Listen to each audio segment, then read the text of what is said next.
Welcome back, everyone. Did everyone enjoy the breakout sessions?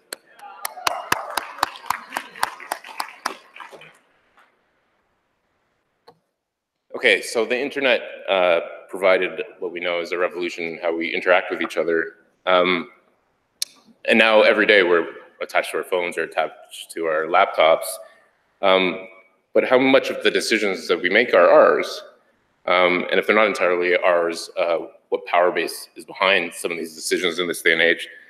And I think these are relevant questions for Radical Exchange. I'm so delighted to invite an expert on this today, Tristan Harris.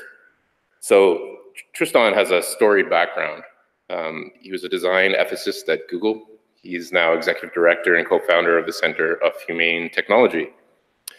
And his work draws on literature from addiction, performance, magic, social engineering, persuasive design, and behavioral economics. When you think about the crossovers there that go into the innovative thoughts as well as incisive analysis, you can imagine all the benefits of these fields. He's called the closest thing to Silicon Valley has to a conscience by the Atlantic magazine. His work has been featured broadly in numerous media outlets. Rolling Stone magazine named him one of the 25 people shaping the world in 2017, while Fortune named him as one of their 40 under 40 for 2018. He has briefed heads of state, technology company CEOs, and members of the US Congress about the attention economy. His speech, A New Paradigm on Technology, will show how the often invisible ways that technology hijacks human instincts and how we can consciously design to protect and regenerate those instincts for good. Please welcome Tristan with me.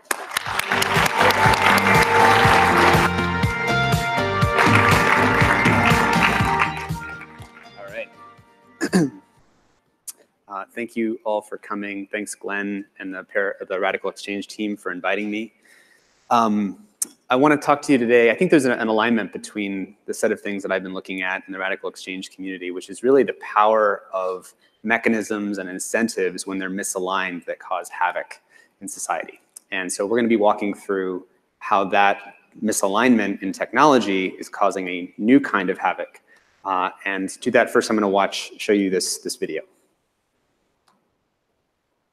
Oops. Let me go back. Should I hit play? Yeah.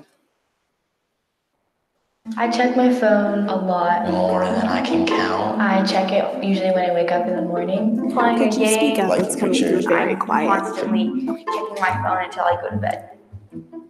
I think it's a mixture of everything that's on social media that makes it so cool. Stories or Bitmojis or GIFs. Teens want to try out the new feature. They want to be on the cutting edge of the technology that's coming out. There is a lot of pressure to present a version of yourself that's close to perfect. If I'm doing my homework on my laptop, I might be intermittently checking my phone. Sometimes if I just get too bored of my homework, I might play like Candy Crush or something. I feel like I'm distracted a lot. I procrastinate a lot. I have definitely been emotionally affected by social media, maybe even depressed. But it's hard to say which causes what sometimes. I sometimes wish that it wasn't a thing so I could just hang out with my friends and play basketball or do other things like that. All right. So, how many of you relate to the experience of these kids?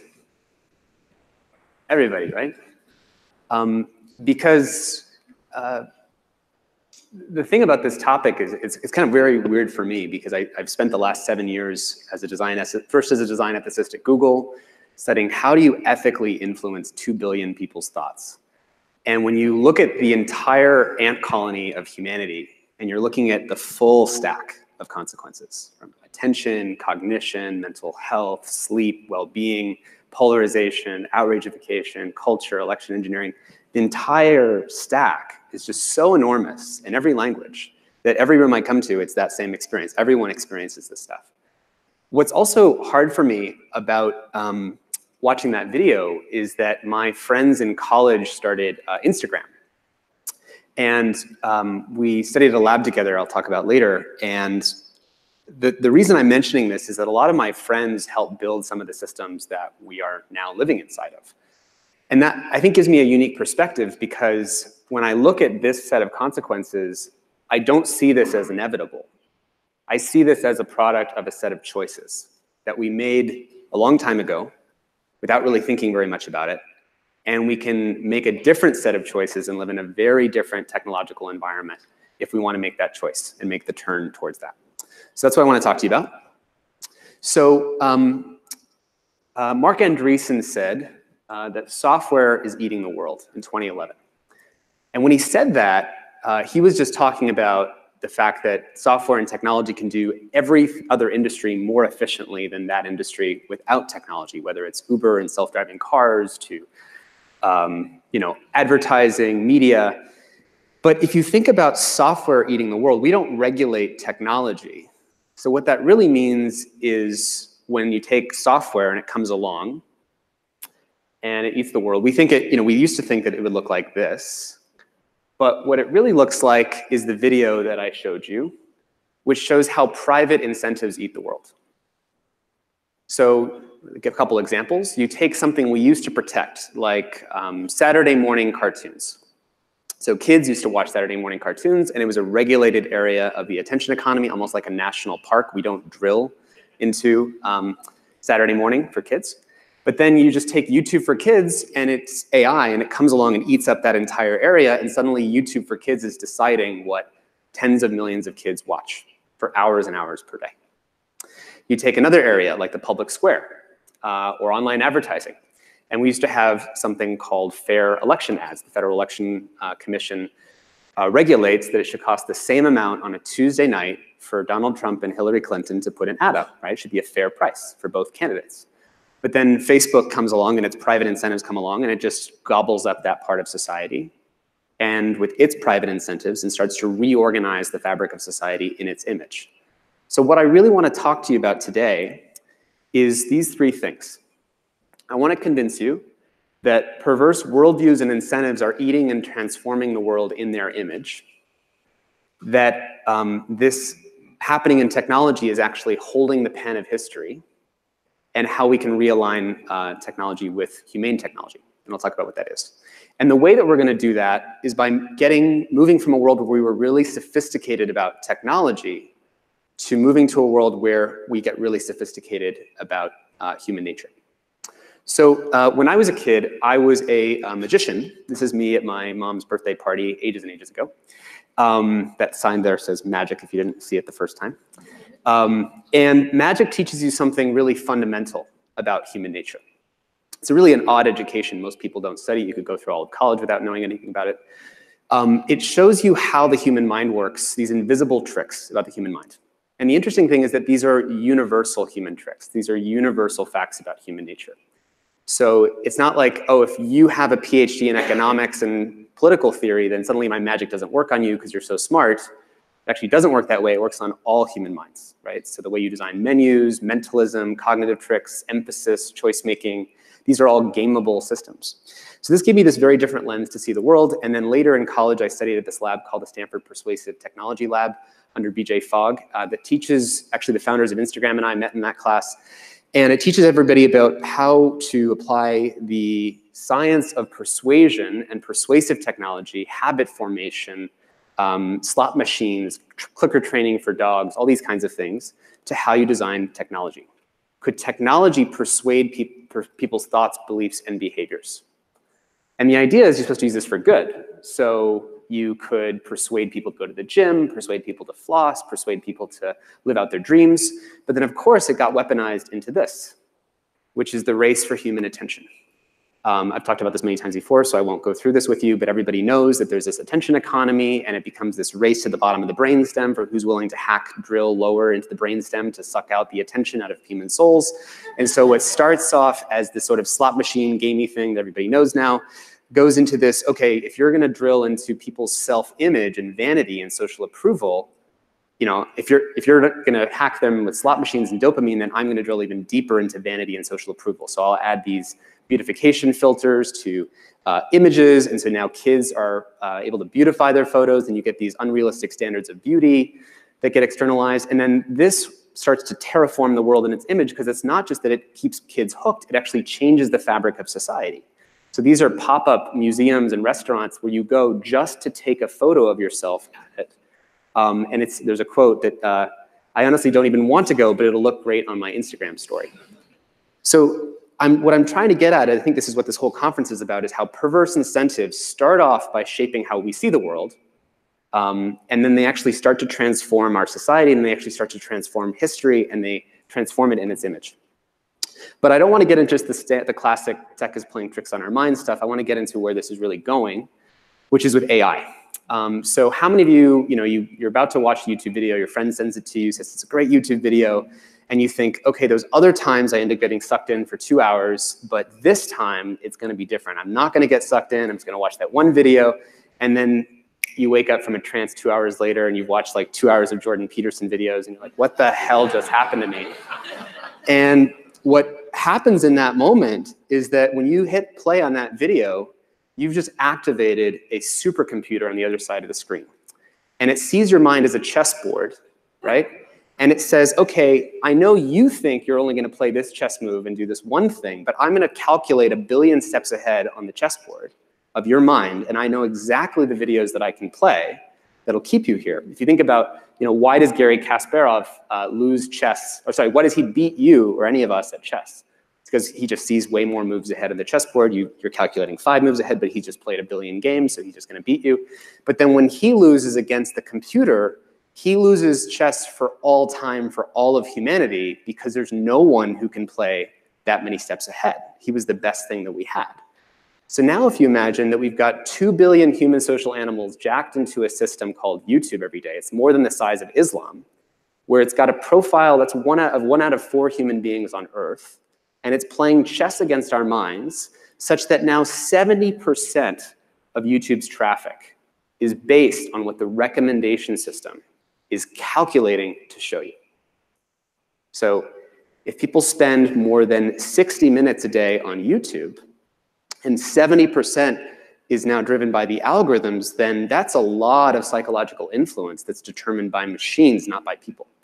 Specifically, the chief product officer at YouTube said that people are now watching 60 Minutes because our recommendations are getting that good at showing you stuff, right? But then it becomes this kind of digital Frankenstein that's out of control. Because if you imagine a spectrum, let's say on one side of the spectrum, on my left hand over here, is the Walter Cronkite, calm, rational, science, Carl Sagan side of YouTube, okay? And then my right hand is Crazy Town. So you have UFOs, conspiracy theories, flat Earth, et cetera. If I'm YouTube, no matter where you land, you could land in the science section, or you could land in Crazy Town. If I want you to watch more videos, which way am I going to tilt you? That way. So YouTube takes the entire playing field and it tilts the entire social fabric. So it's not like this, it's like this. And it basically takes all of these people and it starts to invisibly, like climate change, just dial up the world into a little bit more craziness. So 3 examples. If you start a teen girl on a dieting video, it recommended anorexia videos to teen girls. If you start someone on a 9/11 news video, it's about the regular 9/11 event, it'll recommend Alex Jones InfoWars conspiracy theories. YouTube recommended Alex Jones 15 billion times. Just think about that for one moment. Out of that, there was 2 billion views. Even if only 1 in 1,000 people believe that, that's like printing a cult the size of Scientology every month. Okay. So another example is Flat Earth. If you watch a NASA moon landing video, YouTube would recommend Flat Earth videos, so much so that if you looked at the percentage of results in favor of a Flat Earth theory, and you look at Google search, it was only about 20% of results, right? You look at YouTube search, you get about 35% of results are in favor of Flat Earth. But then if you look at YouTube recommendations, then 90% of the results were in favor of Flat Earth. So much so that Kyrie Irving, famous basketball player, looked up to by a lot of kids, saying that he believed that the Earth was flat. He caused a lot of students to believe this. This was covered by NPR. And when he later said, hey, I'm so sorry, I fell into this YouTube rabbit hole, I don't believe it, the students believed that the round earthers had gotten to him. Which shows you that when you go crazy, it's really hard to bring people back. And I really mean this seriously. When you take people and you tilt them into this more crazy direction, it's like, I actually studied cults in my background in persuasion. That's the part where he talked about social engineering. I've gone into cults and watched how a groupthink kind of emerges and how people can be really led astray by strange ideas that seem really compelling when everyone around you believes them. And that's what these systems do. So now, we could take the whack-a-mole stick, right? And we could say, let's whack the teen girl anorexia problem. Let's whack the 9/11 conspiracy videos. We'll get Alex Jones off. And let's whack the flat Earth problem. And YouTube has actually handled all three of these cases. They've actually spent a lot of energy to take care of these three different issues. But has anyone at YouTube ever looked at, say, the 9/11 conspiracy theories in Arabic? Does anybody at YouTube speak Arabic? How many engineers at Facebook speak the language of Myanmar, of Burmese, where there's actually a genocide that's been going on because the ethnic minority group, the Rohingya, fake news has been rising to the top of the news feed in a country where Facebook is the internet. When you get a mobile phone, the way that you actually go online is just through Facebook. There's no difference. And so this is causing enormous consequences that spill out again into the social fabric and remake the world in its image, where actual people's actual lives and consequences are shaped in the image of how these algorithms are run. Another example is the Brazil 2018 election, which just took place and elected Bolsonaro. In this case, 56% of the most shared images were misleading, and 8% of the most shared images, only 8% were actually considered truthful. This is in a country where, if you look at this video, they're saying Facebook, Facebook. Facebook was thought of as the reason why Bolsonaro got elected. And so you can really see how when you let technology run the infrastructure, the public infrastructure of our elections, of children's mental health, that it's increasingly holding the pen of history, of the consequences that are emerging everywhere. Now, when you try to stop these problems, I was in here a second ago when they were playing the Poverty Incorporated film about essentially the way that you create poverty. The system, generates poverty, and then it tries to sell the solutions back. It's like healthcare companies that generate diabetes and tries to sell the solution back to you. So now, if you try to solve these problems, Facebook can hire 10,000 moderators. YouTube can hire 10,000 moderators, but there's all these stories about how this is kind of offshoring pain. So if you think about all the videos being uploaded about child pornography, suicides, this really dark stuff, they hire these 10,000 people, and these people they're in the Philippines, and they actually end up having to look at all this content all day long. And it generates psychological problems downstream in the Philippines, where we're just sort of pumping out our waste into someone else who doesn't deserve it. And actually, there's another point that a lot of the moderators, because they're looking at these conspiracy theory videos, end up believing a lot of these more increasingly fringe views. So this is like taking the output of a system and feeding it back into the input. It's reinforcing and radicalizing in this self-reinforcing way. So what are we going to do about this? I know, let's turn our phones grayscale. I actually helped popularize this. If you've heard about this, this is a thing that people used to talk about reducing addiction with your phone. We can turn off notifications, we can go grayscale. But that's an individual problem to a individual solution to a systemic problem. It'd be like sitting in a room with climate change and saying, I know, let's ban straws. It's just, this is not the right way to think about how we're going to solve this problem. So this is not what we want. Okay, so what is the solution then? What is the missing piece here? And there's a lot of talk about this. People are looking to different places, even at this conference. There's one about, hey, should we train the designers in ethics? We just got to train Mark Zuckerberg and Kant and Bentham, and if they just read these books, like they're just gonna know what to do suddenly, right? And like that's just not at all what this is about, right? I mean, I think that's important. I think that's great, but that's clearly not sufficient. Okay. So how about this? What if we put it on the blockchain? Let's put it on the blockchain. If we don't even have an account of the social harm being generated by attention maximizing technology, this is Joe Edelman's point, who's in the audience, if we don't have an account of social harm being generated by technology in a centralized way, why in the world would we want to decentralize it? Okay, how about if we pay us for our data? Well, this is obviously better to have a world where you don't get exponential profits accruing to a small number of people without it distributing, to the rest, and I support that. But this would be like having the digital Frankenstein just going over and walking over the teen mental health of the world and destroying elections. But at least it's paying us some pennies, right? So we don't. That's also not going to be sufficient. And what if we say, oh, let's protect our data? Like, let's just make sure it's locked it in a key in a safe, so our data doesn't get out. It's also not affecting this. So there's this massive issue that doesn't seem to be covered anywhere in the current discourse about what's wrong with technology. So then what is the solution? As I said at the beginning, I think we need to go from being really sophisticated about building technology to being really sophisticated about human nature and about essentially how we really work. So when I said magic at the beginning, when I said behavioral economics, the studies of human values, of actual phenomenology, of internal experience, what we really need to do is take these disciplines and to realign technology and incentives, here we go, to realign technology and incentives with a vulnerable view of human nature. And actually how to align the vulnerabilities that we have that are built into our Paleolithic hardware that isn't changing and align it with our values. So let me give you a couple quick, easy examples of that, starting really simple. So if you think about this fact that, how many of you here know what blue light does to the human body? Okay, it's about half of you.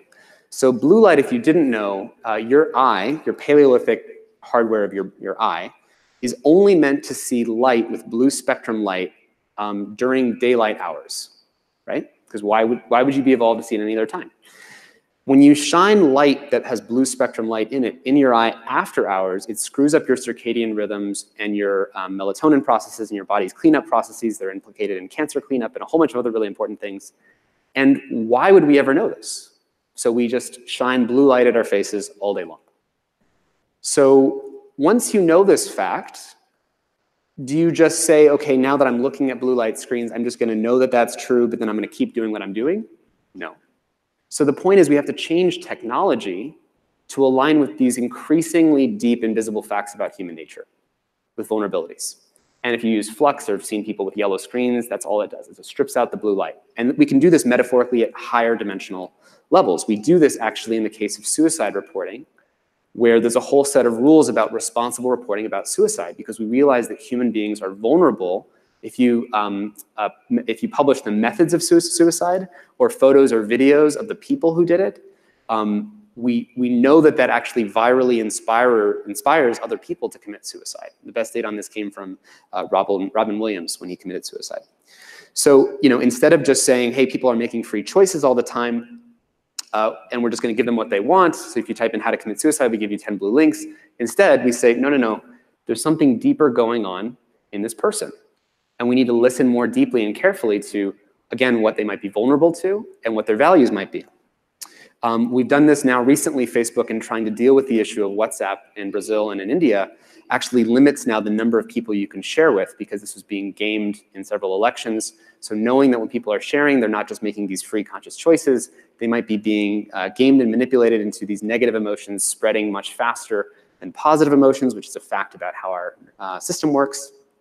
Or if you take an example like climate change, which is one that I'm really most passionate about, if you think that, what is truly worth our attention? And are we collectively spending our attention right now, just zoom out and just imagine that same 2 billion person ant colony that I had to study for 2 years. And you're thinking about what is the world surfacing and bubbling up to the top of our attentional stack? Are we paying attention to the right things? And now if you look at how climate change tends to fit into that, there's a few different core human vulnerabilities that tend to be at play. So one is social conformity. Oh, it can't be that bad, because if it was, then everyone would be talking about it all the time. So we tend to only pay attention when we assume that other people are paying attention to something. We have this background, almost Jungian sort of idea of the parents' room or the adults' room, that there's some magical set of adults who have this under control. This is actually a personal insight for me. I've spent a lot of time in rooms with these adults this last year. And you'd be surprised that there's not nearly as much control over the systems that we are now living in than you would think. So if it's that bad, surely someone has a plan. So another human vulnerability is also the illusion of aloneness, that no one else sees this problem and nothing I could do individually would add up to making a difference. So, and then if you think about how do we encounter climate change in general on social media as a topic, it's usually articles that look like this, right? Where you're getting basically two subconscious messages, if you think about your instincts. It's telling you it's worse than you thought, and there's nothing you can do when you see that red image. So just pounding 2 billion people's nervous systems with it's worse than you thought, and there's nothing you can do, right? Nothing about the progress that's being made, nothing about the 50 friends you have that are working tirelessly on it till 3 in the morning, nothing about the funding initiatives that are going on. It's just, it's worse than you thought, and there's nothing you can do. And we know what that does to human beings. It generates something called learned helplessness, which is a fact about human psychology. You take a rat, you buzz it with a electric shock, and after it learns it can't avoid that shock, it just starts to sit there waiting for it to be buzzed. It gets into denial and it just sits there waiting to be buzzed. So, okay, imagine that we would do this in a more humane way. So we're redesigning the system and doing a massive find and replace across these 2 billion moments when people are experiencing learned helplessness, and instead creating collective empowerment. So imagine something simple, like you're about to compose a new post about this, and Facebook actually already does this. It could recognize that this post is about rising greenhouse gases, and it could say, hey, do you want to add a collective climate action? And it would let people basically not feel alone and give them a concrete action they could do with 200 other million people and help close the gap of people acting by themselves, and instead feeling like they're acting with 100 million other people who collectively could make that kind of impact. So I came here to this community because we need your help to change the way that we build technology. We can't just protect people's data or just add diversity to the rooms that are making these decisions or just put it on the blockchain. We actually need to design technology in a much deeper, more fundamental way. And I have hope that that can happen, and I'm going to tell you why. So back in 2013, January 2013, I was at Google. I was a product manager. I had actually come into Google through an acquisition of a company that I had, a small startup. We got talent acquired by Google. And I worked with the Gmail team. And Gmail is a very stressful product. It kind of shreds human attention for a living. We check it like a dopamine slot machine reward system. It's this kind of messy of a product. Email is in general, not Gmail. And I thought, being in the design room at Gmail, surely someone was caring about, the well-being of all the people we were impacting every day with these sort of slot machine rewards and infinite distractions. And I found out, being in that design team, that there really wasn't this conversation about the fundamental impact that email is having on society. And people live like 5 hours a day in email if you're an information worker. And I made this presentation about how Google had this moral responsibility in shaping 2 billion people's attention. We had a moral responsibility to get this right by starting with this more vulnerable view of behavioral science and persuasive technology lab, seeing that people were getting hijacked and manipulated and colonizing their brainstems. And this presentation ended up going viral to about 10,000 people at Google. I sent it to, I published it, I sent it to 10 friends for feedback before I was ready to publish it, actually. And when I came to work the next day and clicked on their email feedback, I clicked on the link again. In Google Docs, it shows you on the top right the number of people who are looking at it simultaneously. There was 150 simultaneous viewers on the day after I sent it to 10 people. And I went to work the next day, and I went on the Google bus in San Francisco, and I went to the back of the bus and turned around, and like half the laptops that were open had the presentation open on it. And it created this moment about how we were impacting people. And I actually left Google to create a public conversation after trying for 2 years to change things from the inside. And I was on 60 Minutes. And I never knew that, I didn't know what I was doing. I didn't think there was any way to change this massive system where all the incentives point to this race to the bottom of the brainstem to get attention. I thought, how could this ever change? But let me just keep going. I'll be on 60 Minutes. And by doing that, I met Roger McNamee, who was Zuckerberg's mentor. And he was a former Facebook investor. And he called me up and said, do you want a wingman? And he started speaking up.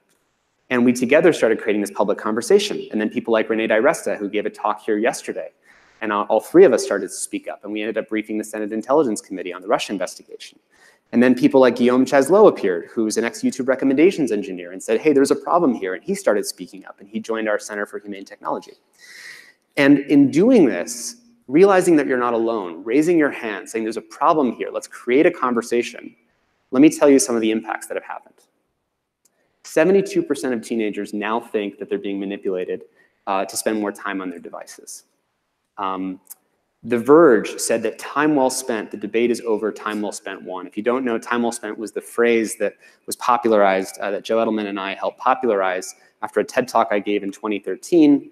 And it took over the industry last year when this happened. Mark Zuckerberg said our big focus for 2018 is making sure the time people spend on Facebook is time well spent. A few months later, Apple announced these digital well-being initiatives, screen time, helping people manage where their time goes. Google matched them at the same time with Family Link and digital well-being initiatives that are now shipping on probably 1 billion Android phones. So without writing a single line of code, with the power of ideas, the power of raising awareness, with the power of clarity, creating a conversation such that everyone inside the company could not help but have this conversation about what these problems were. Now, in celebrating some of these small victories, I just want to name that this is like baby steps, like 0.01 baby steps to where we really need to go when you take seriously what I led you through at the beginning. But what it has done is it's now set off a race to the top for who cares more about people's well-being, right? So we went from this race to the bottom of the brainstem for attention to now a race to the top for who cares more about what technology is doing to society. And the way you close that loop is we all have to raise awareness about where those problems are with clarity, and not just protecting people's data or blockchain or these other things. We need to really actually talk about the social harms that actually materially impact society. So again, 3 things I wanted to talk to you about: that misaligned worldviews and incentives terraform and transform the world, that we can take back the pen of history from technology's hands by realigning technology with humane technology. And again, I would have never thought that this would be possible if you asked me in that room in 2013, not knowing what I was doing, that you could create change. And you guys are literally part of that community that is creating that change by asking and revealing all the perverse incentives that exist across the system, not just in technology. So thank you, and would love to talk to you more with your help.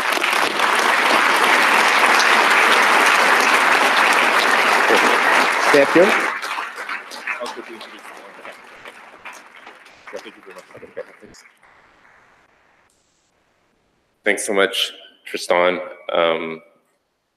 Exactly what we want to do here is to reveal the pernicious aspects, but then to couple that with the incremental and transformational steps we can take.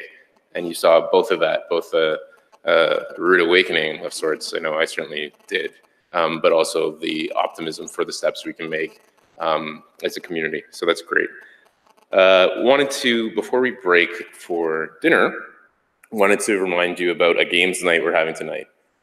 This was an invention by a community member to reconfigure Monopoly to incorporate the common ownership self-assessed tax mechanism that Glenn Weil came up with. So I would invite you to do that. I think there's going to be more than one game board. There's going to be a congregation of different games. We're also going to have a live art auction. I didn't mention this yesterday because people were headed out. So don't tell anyone outside, but there will be drinks. So those are there for you to enjoy as well. Breakfast begins tomorrow at 8 o'clock. So that's just a heads up on the activities for tomorrow. So you can look at the information provided prior to the conference. There are dinner options in the area, so we'd invite you to grab dinner and be back here for 7 o'clock for the games night and art auction. Thanks.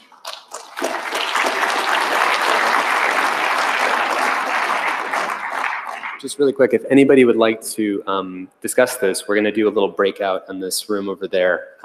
We can't fit everybody, but if you're interested to talk more about what you can do, we'll be in the room that's right in the corner there. I think it's called Radical Public Square. So.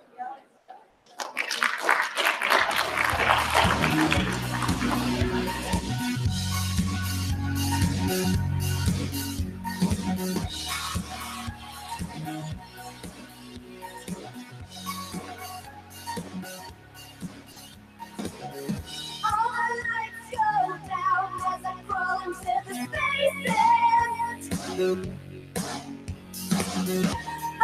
guides on the screen. Life tearing at the